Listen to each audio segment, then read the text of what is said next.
Well, let's take a look at the inner workings. We have 5 senses.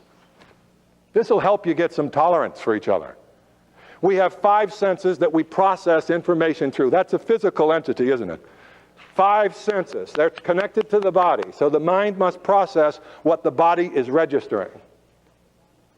Let me ask you this. How many of you all like the same food? Oh, we got a variable already. Not only do we have 5 senses, we don't experience them all the same. Yes or no? How many of you all like the same smells? That's why we have so many perfumes and colognes. We have different scents about what we even like to smell. More variables in the mix, huh? How many of you like the same tactile sensations? We have variables there. Wow, now we got 3 things that process all incoming information, and every one of them can be different for every one of us. Yes or no? Well, whose reality are we creating? Whose senses is gathering the data and recording the impressions of what it means, if not yours, if not mine? See, your neighbor could be using the same apparatus called the 5 senses and come up with an entirely different conclusion than you. Can you handle it? Your spouse can do the same thing. Can you handle it? So we're processing incoming information, and by the very nature of our individuation, we have different conclusions.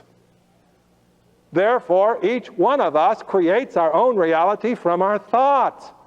No 2 people see the same thing. No 2 people hear the same thing. Illustration, language starts to trigger thought, starts to bring up pictures, starts to bring up conclusions, right? Leads to emotion and behavior. Language. I didn't say she stole the money. I didn't say she stole the money. I didn't say she stole the money. I didn't say she stole the money. What did I say? Was not the point of discernment yours based upon my inflection of voice? Even the inflection of voice sets up a perception of many mirrors, many possibilities. We need to recognize that each individual is creating their reality from their thoughts. Everybody thinks what they're doing is logical. Everybody thinks what they're doing is the best they can do in a given situation, no matter how you and I think about it. What does that do for tolerance? Are we back to the mirror? Are we back to the only job I have?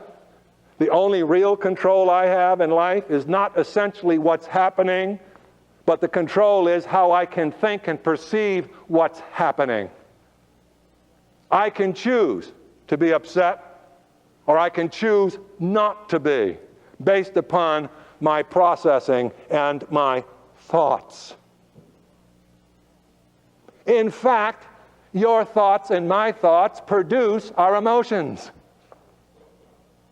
Oh, you're feeling badly? Check your thinking.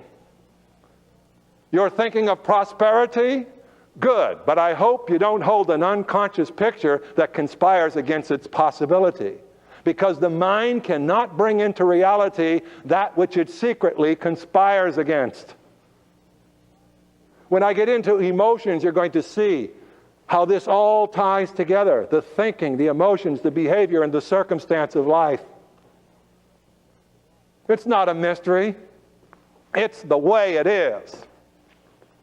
Positive thinking has enormous potential to produce positive results. Negative thinking has the same enormous potential to produce negative results. If I divided this auditorium in 2, and on this side you said you believed in something and you were going to accomplish it, and that was your belief and that was your thought, and on this side you sold out, you gave up your faith in your project, you don't believe. The mind set that up, did it not? Did some magic wand come on us and say, I just lost my faith in my project? Or was it not your thinking? It was not your collection of data and assessing it and saying, I can't do this. This half of the room will prove exactly what you thought. And so will this half.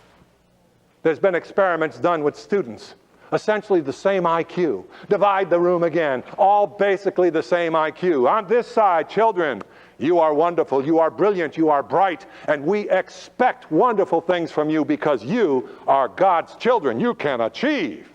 We go to this side of the room and say, kids, don't feel too upset about this. You ever notice those? Ever get those lines? Don't feel too bad about this. Here comes a zinger. You know? But I'm sorry to inform you that your test scores were rather pathetic. Now feel your internal processing of this information. An authority figure, huh? Teacher, huh? Young child. I just don't think, Johnny, that this is a bright class. But I've been assigned to you to do the best I can with what limited potential exists in you poor souls. Go ahead, experience yourself now in this deal. Are you sliding? Right? Pretty soon you're under each other's chairs. But we'll see what we can get done, so do your best. I come over here and I say, there's no such a thing as doing your best. That's a very generic instruction class. That doesn't serve you. I want to give you something specific to go for. I want you to shoot for a given target. It's not going to be outside your grasp very far. 15, 20, 25% maximum of what we think you can do. But we know you can do it. So you're going to have to do some exacting things. We're going to set some goals for this group. Game's over here. Champions all over the place. Over here, exact same IQ, exact same possibilities, and what happens? See, I love the story of the two twins. They had an alcoholic father. And as they went through life, years later, one was enormously successful, and the other was a miserable failure. And both were interviewed. And they were asked the question, why did you become a failure? And to the other son they said, and why did you become a success? Both of them gave the exact same answer. One said, well, if your father were a drunk, what would you become? And the other said, if your father were a drunk, what would you become? Was it not the perceptions of their reality and the decisions they made off of those thoughts that dictated their life? Yes or no? See, we can give thousands of examples of the power of the human mind. How it works, how it functions. And all I can tell you is this, that until you take charge of your thoughts, you're more than likely going to be a victim of everybody else's. You're going to be swayed off easily because you haven't decided that you're creating your reality with your thoughts. When I look at the conscious mind, perception, association, and evaluation, what am I doing? I'm taking in data through the senses, and I'm giving it some association with what? Past experiences. What are my past experiences? Well, on the unconscious mind, you can imagine that you had this canvas that was untouched at birth. And the etchings of every thought and emotion, behavior you had, creates a very panoramic view of what is now known as you. You're the collection of all of that art, all of your own art. Yes, you've had influences. Yes, you've had some people that tell you you can and some people that tell you you can't. But the impact can only be lasting if you believe it. You see, it can't last if you give up blaming. What would cause you to give up blaming, again, is what?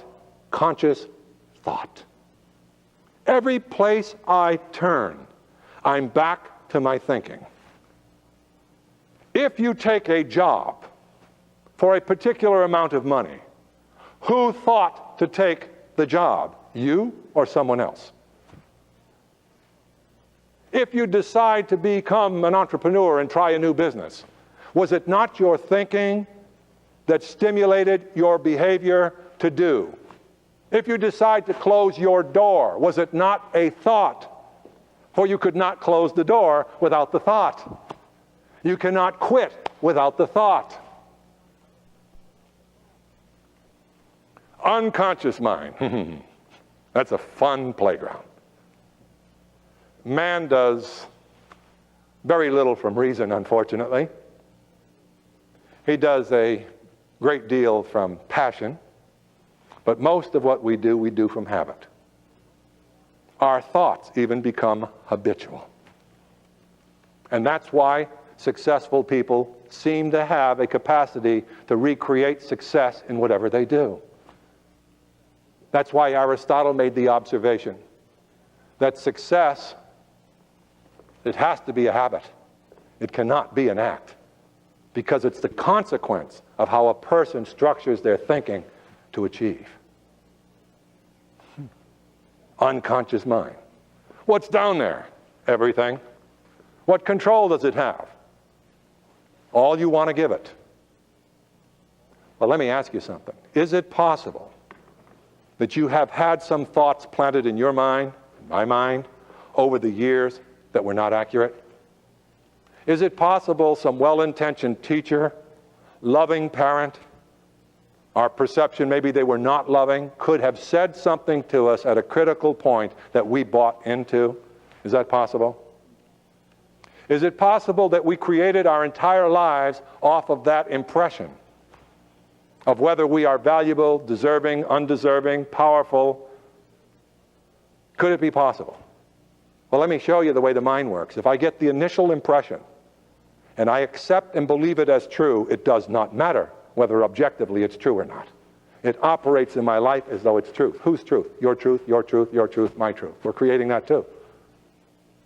So let me give you an illustration. Johnny's in the 5th grade. You're all Johnny now. You ready? You're all Johnny. And the teacher says, Johnny, where's Egypt? Johnny jumps up out of his chair. He's so excited. And he says, teacher, on page 53 in the geography book. The teacher looks. Johnny, dunce hat on, over in the corner. I'll see you later. What kind of thoughts do you think Johnny had out of that experience? Did Johnny figure out he's bright? And yet there was an occurrence that took place, yes or no? Just an occurrence, that's all that took place. An event took place. Some exchange of words and impressions were conveyed. Someone picked up the signals called Johnny and gave it some meaning, called I am, fill in your blank, and then spent the rest of your life validating that impression. Now, question. You know where Egypt was? On page 53 in the book. But the context was wrong. The teacher wanted to know where it was in relationship to other things. Johnny was proud to say, it's right here. He even gave the right answer and messed up his life. How many of us have done similar things? Daddy said I would never be. We put the seal of approval on that. We better take responsibility for that. And I don't know a word called blame. It doesn't work. Responsibility is quite different. It's an acceptance of what is without hanging out with it any longer. Does it serve you any longer to buy into those antiquated ideas of yourself that came from the constructs of your own mind? And the answer is clearly no. You never show up in the game. Because all of your thoughts and perceptions are going to be filtered through your ideas of yourself. As powerful, not powerful, good, not good, okay, not okay. So Johnnies of the world will spend the rest of their lives trying to figure out how to handle that riddle that I'm not smart, I'm not good enough, I can't. So if you want to handle that, you simply need to take a look that maybe it wasn't true. Maybe the imprint in the beginning was invalid. The child who says, my father was mean to me, gets the idea perhaps that he is not loved. Under closer scrutiny, you may find out that the father loved the child immensely, but did not know how to deal with his own frustrations in his own life. There was love there, but there was behavior that seemed to deny the love. The perception of the child is, I was not loved. What might the child's future be?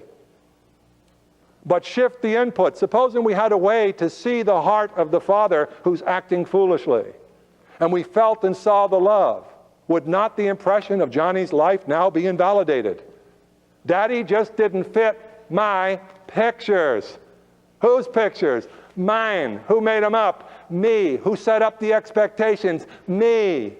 Over there didn't fit what I thought should be over here. I forgot his mind runs like mine.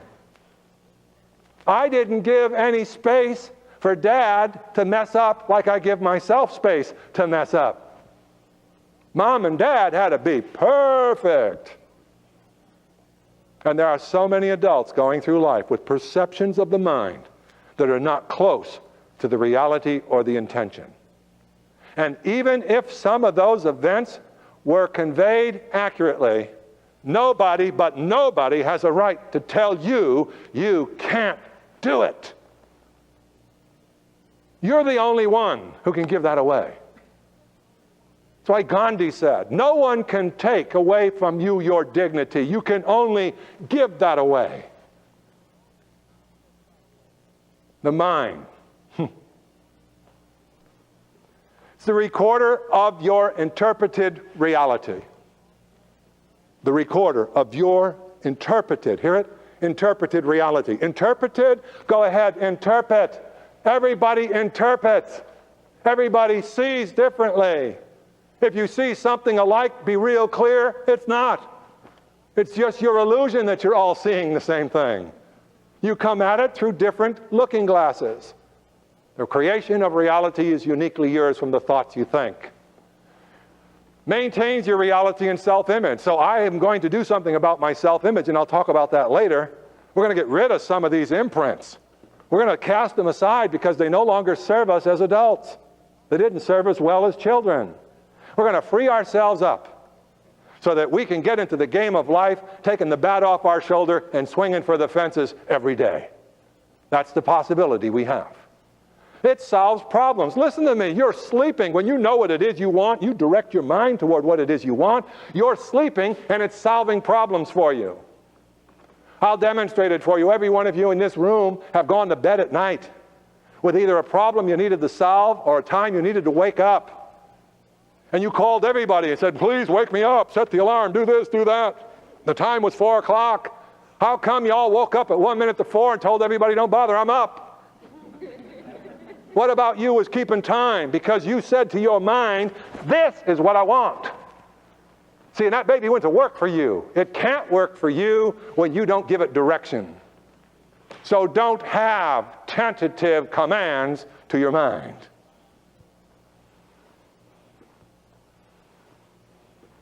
Tentative is no power, and so it is with your mind. So we need energy, drive, motivation. Where does it come from? It comes from this place in the unconscious. Past recollections, future anticipations. I want to move from A to B. Motivation. Who's responsible? I am. When I start vibrating the world with those thoughts, guess what happens? It's like magic.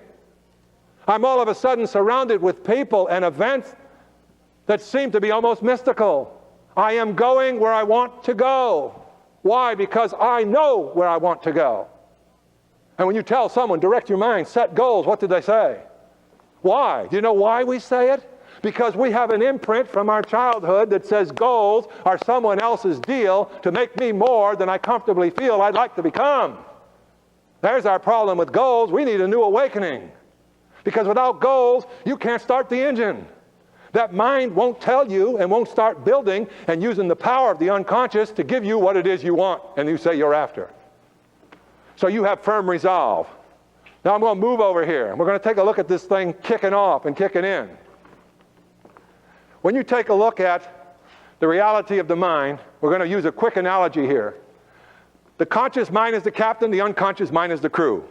Now imagine me, a Marine Corps lieutenant, saying to my troops, oh guys, if you get a chance, let's you fall in. Tangent. If you don't want to, it's no big deal. We'll see you tomorrow. What kind of power is there? What kind of direction is there? But when that captain comes in the room and says, tangent, the whole platoon snaps to. Why? Very clear-cut, exacting command. That's the way you need to be with your mind. Don't you dare say, I think I will. I'm going to give it a try. The language of every loser I ever studied is that. I'm going to give it a try. Try and don't count. Staying true to your word until the job is done is the only thing that counts. If I speak it, I do it. There's my power. If I speak it, I do it. There's my power. When do you quit? When you speak it and you're going to do it and keep your word. Where do you quit on that deal? Is it not your mind that said, I'll hold on to that thought and belief until it's done? Or is there something else that's going on? Power of the mind. Awesome. Hang on to it. Direct it. Works out problems, creates problems, builds blueprints while I'm sleeping. Look, folks, life is a motion picture. Each one of us. You're the director, the producer, the actor, and you also decide whether or not you're going to win the Academy Award. I want to take you now and show you how to use your mind, the process of using your mind to get whatever it is you want. Realize this. The mind attracts that which it dwells upon. It's like a magnetic force field. Your thoughts are starting to create and attract the conditions that will eventually show up as your circumstance in life. There is no other pathway. Take a look here. Thought attracts that upon which it dwells. Oh, wait a minute. I'm dwelling on possibilities. I'm dwelling on goals. I'm dwelling on solving particular problems. Not as a mealy-mouthed wish, but as a full-blown, passionate desire to achieve an end. Do you hear it? Not as, oh, well, if it works, it works. You ever hear what happens when we talk like that? Listen to that mind. What a powerhouse, huh? Well, if it works, it works. If everything falls into place, I guess we'll get the job done. I get a little luck, we'll get over. I mean, it's unbelievable. Could you imagine that machine up here that's ready to go to work for you getting those kind of commands? Go back to sleep. Quantity, intensity, and power. So I want to give you an analogy of the human mind. Think like this, that every thought is like being launched like a rocket. Intensity, power. So I think lofty thoughts. Boom! I send that baby out there. It's out in the ether somewhere. Where'd the thought go? Well, I think it's running around in universal consciousness looking for a friend. What kind of a friend? Since I know the conditions of my thought create my realities, my inspirations are going to come in direct proportion to the intensity, power, and belief of my thought. I don't want to send it down here where people aren't dreaming anymore. I want to launch that baby up there where I can get with those inspirational people who launch their thoughts, and that picture it like a radio wave. It's out here waving, saying, come on, elevate your thoughts. I got something for you. And anybody who has disciplined themselves to think in those terms will tell you the magic and you won't believe it. See, that's not something you can basically get totally intellectually. It's so experiential. There's a letting go of self and saying, I'm going for the roses. This is it. This is my Rose Bowl. My life is my Rose Bowl. I'm playing full out. And the forces of nature, incredibly so, line themselves behind the firm resolve of a human being who knows where they are going. And most of you in this room, I know, do not set specific, powerful, definite goals or purposes for your life. Would it have a bearing given what we've spoken about? Would it have a relationship to where we might be in life? Elevate your thoughts, you'll elevate your condition. Now watch. I engage the powers of my unconscious. Boom, imagination, the most godlike quality I have as a human being. The ability to imagine. You're all good at it, aren't you? How many of you know you're excellent using your imagination? Come on. Why don't use it to your advantage? Imagination kicks in visualization. I imagine and I start to pull the pieces together. And all of a sudden I visualize myself having, achieving, being where it is I want to be. Getting what it is I want. I actually see myself. It's critically important to put everything working for you that you visualize. That's why many people who achieve great things surround themselves. They are consciously and unconsciously surrounded with good books, good tapes, pictures of people who've achieved. They read the stuff. They're constantly working this mind toward what it is they want to get. And they stay away from the stuff that conspires against it. Does it make sense, folks? You can't have it both ways. When you want something, get passionate about it. Get that fire inside kindled and let it fly. Power of belief, man. When I say I believe something and I don't let go of that belief, how do you beat me? You tell me. I can only get beat when I let go of my belief. It's your belief that's lacking. The belief in yourself and what you're after. When that weakens, so does your resolve. Your thinking shifts. And all of a sudden you can't do what you clearly can do if you held on to your belief. The power of every great achievement is the faith of the person in the journey. The person not letting go. Every great achievement I've ever studied or read about was built on the shoulders of massive faith and perseverance. And what is perseverance if not an indication of unrelenting faith? Believe. Believe. Look what happens when you are a person of belief. Your aura changes. You become a person, you're like a magnet. Do you know why you're not a magnet? You're not open.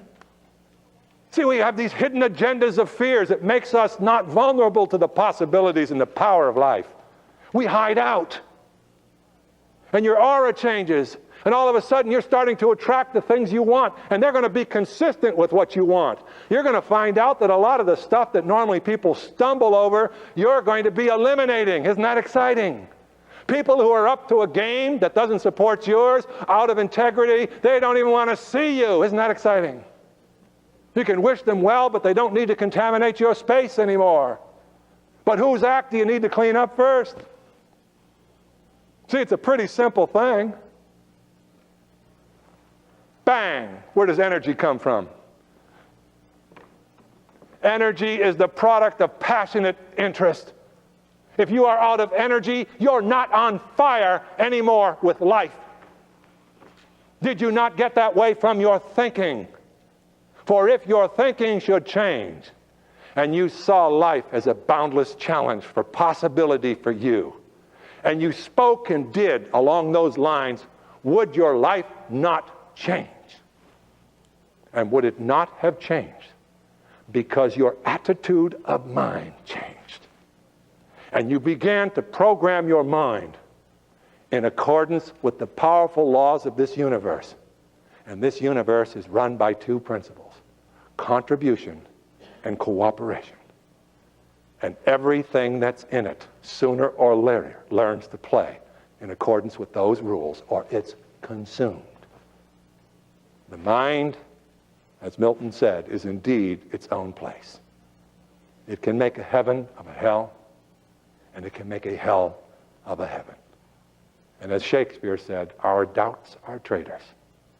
They make us lose the good we might oft gain by fearing to attempt. Work on your mind. Work on your thinking. Eliminate the stuff that's not supporting where you want to go. Don't play there. When negativity starts, put on your imaginary track shoes and run with a smile. Do not partake in it any longer. In 1 month's time, if you can do that one discipline for 30 days, I will guarantee you your life will never be the same from that day forward. Thank you.